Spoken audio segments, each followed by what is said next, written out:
നമസ്കാരം, ഭാരത് ലൈവിലേക്ക് സ്വാഗതം. കഴിഞ്ഞ കുറെ ദിവസങ്ങളായി നമ്മളേവരും സോഷ്യൽ മീഡിയ അടക്കം ചർച്ച ചെയ്യുന്നത് ഉഡായിപ്പ് കൃഷ്ണഭക്തയുമായി ബന്ധപ്പെട്ട ചില വിവരങ്ങളാണ്. ഉഡായിപ്പ് കൃഷ്ണഭക്ത ക്ഷേത്രത്തിന്റെ കോമ്പൗണ്ടിലേക്ക് എത്തി അവിടെ വെച്ച് കേക്ക് മുറിച്ചതും ക്ഷേത്ര നടയിൽ വെച്ച് മറ്റൊരു വിശ്വാസിയായ സ്ത്രീയോട് ബഹളം വെച്ചതുമൊക്കെ വാർത്തകളിൽ നിറഞ്ഞിട്ട് അധികകാലമായില്ല.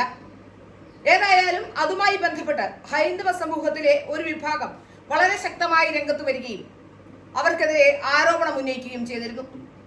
അതിനുശേഷം അവർ കേസുമായി ഹൈക്കോടതിയിലും എത്തി. വിശ്വാസികളുടെ ആ വിശ്വാസം ഹൈക്കോടതിക്ക് മനസ്സിലായി എന്നതിന്റെ സൂചനകൾ കോടതിയിൽ നിന്നും വന്നു തുടങ്ങിയിരിക്കുന്നു. ഇന്നലെ ഹൈക്കോടതി ബെഞ്ചിലേക്ക് വന്ന ആ കേസിൽ വളരെ കൃത്യമായ തന്നെ ഒരു നിലപാടാണ് ജഡ്ജിന്റെ ഭാഗത്തു നിന്നുണ്ടായത്. കോടതിയിൽ കേസ് വിളിച്ചപ്പോൾ അഭിഭാഷകൻ 9-ാം തീയതിയിലേക്ക് കേസ് മാറ്റിവെക്കണമെന്നും തനിക്ക് ചില അസൗകര്യങ്ങളുണ്ടെന്നും അന്ന് ബാധിച്ചോളാമെന്നും പറഞ്ഞെങ്കിലും ഈ വീഡിയോ ദൃശ്യങ്ങൾ അദ്ദേഹം കോടതി കണ്ടിട്ടുണ്ടെന്നും അതുകൊണ്ട് തന്നെ ഈ വീഡിയോ ദൃശ്യങ്ങളിൽ ഗൗരവമുണ്ടെന്ന കണ്ടെത്തലും കോടതി നടത്തിയിട്ടുണ്ട്. ആരാണ് ഹൈ സെക്യൂരിറ്റി സോണിലേക്ക് ഇവരെ കടത്തിവിട്ടത്?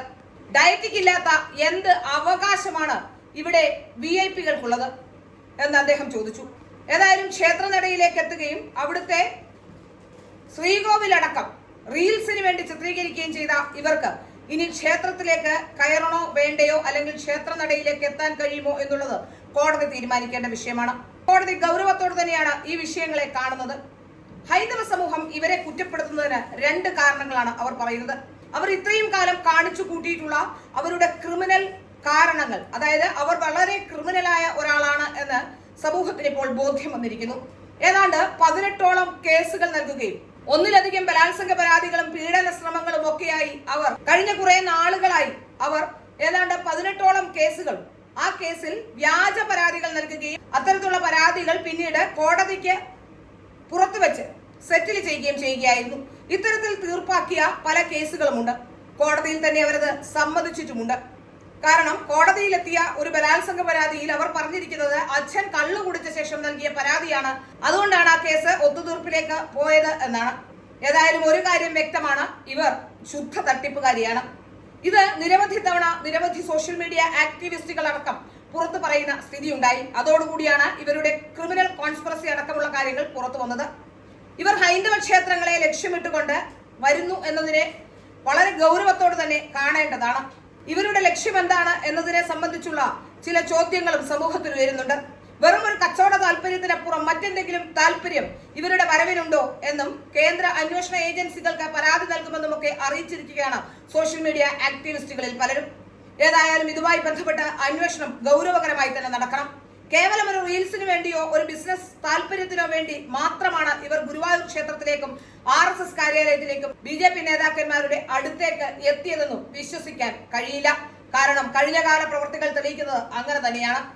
കേരളത്തിലെ പ്രഗത്ഭനായ ഒരു വ്യവസായിയുടെ ശബ്ദം അവർ റെക്കോർഡ് ചെയ്ത് പുറത്തുവിട്ടതും അടുത്ത കാലത്താണ്. ഏതായാലും ഇതിൽ നിന്നൊക്കെ ഒരു കാര്യം വ്യക്തമാകുന്നത്, ഏതോ വലിയ തട്ടിപ്പും അതുപോലെ തന്നെ മറ്റു പലതരത്തിലുള്ള ശ്രമങ്ങളും ഇവരുടെ പിന്നിലുണ്ട്. അത്തരത്തിലുള്ള ചില ശ്രമങ്ങൾ ഉണ്ട് എന്നതിന് വ്യക്തമായ ചില തെളിവുകൾ സോഷ്യൽ മീഡിയ അടക്കം പുറത്തു കൊണ്ടുവരുന്നുണ്ട്. ഏതായാലും ഒരു കാര്യം വ്യക്തമാവുകയാണ്, ഇവർ ശുദ്ധ തട്ടിപ്പുകാരിയാണ്. ആ കാര്യത്തിൽ യാതൊരു വ്യത്യാസവുമില്ല. പ്രഗത്ഭരായ ആളുകൾ എവിടെ എത്തിയാലും അവിടേക്ക് ഓടിയെത്തി കൃഷ്ണചിത്രം നൽകാൻ എന്ന പേരിൽ അവിടെ ചെല്ലുകയും അവരുടെയൊക്കെ നമ്പർ കളക്ട് ചെയ്തുകൊണ്ട് പിന്നീട് നിരന്തരമായി ബന്ധം പുലർത്തുകയും ചെയ്യുക ഇവരുടെ ഒരു രീതിയാണ്. സുരേഷ് ഗോപിയുടെ തെരഞ്ഞെടുപ്പിലടക്കം ഏതാണ്ട് 28ഓളം ദിവസമാണ് അവർ തൃശ്ശൂരിൽ ക്യാമ്പ് ചെയ്തുകൊണ്ട് തൃശ്ശൂരിലെ BJP നേതാക്കന്മാരെ കയ്യിലെടുക്കാനായി ശ്രമിച്ചിട്ടുള്ളത്. ഏതായാലും ഇതിൽ നിന്നെല്ലാം ഒരു കാര്യം വ്യക്തമാകുന്നു, ഇവരുടെ ലക്ഷ്യം വെറും ഒരു തട്ടിപ്പ് മാത്രമല്ല. ക്ഷേത്രങ്ങളുമായി ബന്ധപ്പെട്ട് പ്രത്യേകിച്ച് ഹൈ സെക്യൂരിറ്റി സോണിലുള്ള ഒരു ക്ഷേത്രം കൂടിയാണ് ഗുരുവായൂർ.